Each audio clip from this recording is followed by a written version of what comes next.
नवते दुर्ग, कासार दुर्ग, विजयगड. चिपळूणपासून खाली मालघर, रामपूर, उमरोली, मिरवणे मार्गे आपण एका जंगलात असलेल्या छोट्या नवते दुर्गपाशी पोचतो. गावकऱ्यांना विचारून जावे लागते. कुठे दिशादर्शक माहिती असणारा बोर्ड नाही. नवते दुर्गचे अवशेष फार नाहीत, पण एक छोटा ओढा दिसला आणि त्याच्या बाजूला एक प्राचीन मंदिर होतं. तिथे कमाल कोरीव काम असलेली दगडातली विष्णूची मूर्ती होती. ती अशी एका बाजूला झाडाखाली ठेवली होती. आपल्या सरकारचा इतिहासाबद्दल असलेला दुर्लक्षितपणा बघून खूप दुःख झालं. देवाला नमस्कार करून आम्ही उमरोली गावात आलो. एका माजी सरपंचाच्या घरी बोलावलं होतं. त्याचा मुलगा शाळेत चित्रकला शिकवतो आणि त्याच्या गणपतीच्या आणि देवीच्या मूर्ती बनवण्याचा कारखाना आहे. एवढ्या छोट्याशा गावात एवढी अफलातून कारागिरी बघून डोळ्याचं पारणं फिटलं. शिरा आणि चहा घेऊन मग आम्ही कासारदुर्ग बघायला निघालो. त्याच्याकडे जायचा रस्ता सुद्धा एकदम छोटा होता. पाभरेवरून पुढे शीरकडे जाताना वाटेत एक बोर्ड आहे, ज्याच्यावर कासारदुर्ग किल्ल्याचे ठिकाण समजते. इथे सुद्धा फार काही पाहायला नाही, पण गावातल्या लोकांनी थोडीफार किल्ल्यांची तटबंदी उत्खनन करून आपल्या समोर आणली आहे. आंब्याचा हंगाम असल्याने आम्हाला तिथून येताना काही लोकांना संशय आला की आम्ही आंबे चोरायला आलो आहोत. आता समुद्र किनारा गाठायचा होता, म्हणून पश्चिमेकडे गाडी वळवली आणि विजयगडच्या दिशेने निघालो. विजयगड हा तावसाळ गावात किनाऱ्याजवळ आहे. समुद्री नौकांवरती लक्ष ठेवायला हा किल्ला बांधला होता. किल्ला छोटा आहे. अगदी रस्त्याच्या बाजूला तटबंदी दिसते आणि खूप उंच आणि बलाढ्य पिंपळाची झाडे आहेत, ज्याची मुळं अगदी भिंतीच्या आत गेलेली दिसतात. वरून समुद्राचा खूप सुंदर नजारा दिसतो आणि दिसतो तो म्हणजे बलाढ्य जयगड, आमचा पुढचा गड. जयगड, घेरा, यशवंतगड, अंबोळगड.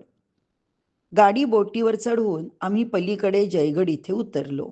दुपार होऊन गेली होती आणि भूक पण लागली होती, म्हणून किल्ला बघण्याआधी पेटपूजा करायला पार मालगुणपर्यंत जावं लागलं. वाटेत खूप सुंदर गणपती मंदिर बघितलं. सुरमई आणि पापलेट पोटात गेल्यावर समुद्री किल्ल्याचा आनंद द्विगुणित होतो, हेच खरं. गाडी पुन्हा वरती जयगडला वळवली. किल्ला प्रचंड मोठा आहे आणि खूप काही बघायला आहे.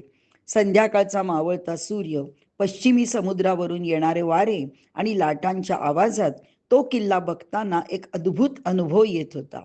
चालत बघायला बरंच काही आहे या किल्ल्यावर. या संरक्षित स्मारकाच्या आत कान्होजी आंग्रे यांच्या वाड्याचे अवशेष दिसतात. गणपती मंदिर आहे. पाण्याची विहीर पण दिसते. पश्चिमेच्या टोकाला दरवाजातून खाली गेलो की पार समुद्रापर्यंत चालत जाता येते. गडाच्या बाजूने खंदक आहे आणि प्रमुख दरवाजाबाहेर इतर सरदार, मावळे आणि बाकी लोकांच्या राहण्याची व्यवस्था दिसते. किल्ला बघून झाल्यावर आम्ही पावसच्या दिशेने गाडी वळवली. पावसला स्वामी स्वरूपानंद भक्तनिवासमध्ये रात्री मुक्काम केला. अर्थात रात्रीचे सुरमईचे जेवण झालेच होते. सकाळी लवकर उठून आम्ही दक्षिणेच्या दिशेने पूर्णगडकडे निघालो. मी तो गड आधी पाहिला असल्याने परत वरती नाही गेलो. म्हात्रे परिवार बघून आले तोपर्यंत मी आणि आर्यननं खाली मंदिराचे चित्र रेखाटले. खाली आम्हाला घेरा, यशवंतगड आणि अंबोळगड बघायचा होता, म्हणून गाडी जैतापूरच्या दिशेने घेतली. घेरा यशवंतगड हा पण भुईकोट किल्ला. सध्या त्याच्या बुरुजांची आणि इतर भिंतींचे डागडुजीचे काम खूप चालू आहे. गड संवर्धन होते हे बघून खूप बरं वाटलं. लगेचच पुढे समुद्र किनारी अंबोळगड आहे.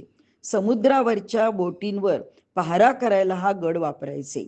इथले वैशिष्ट्य म्हणजे इथे एक पिंपळाचं झाड आहे, ज्याच्या पारंब्या अख्ख्या गडाला पकडून आहेत. साधारण 1000 चौरस फूटपेक्षा जास्त एवढं त्या झाडाच्या परिसरात पारंब्या एवढ्या त्या झाडाच्या परिसरात पारंब्या आहेत.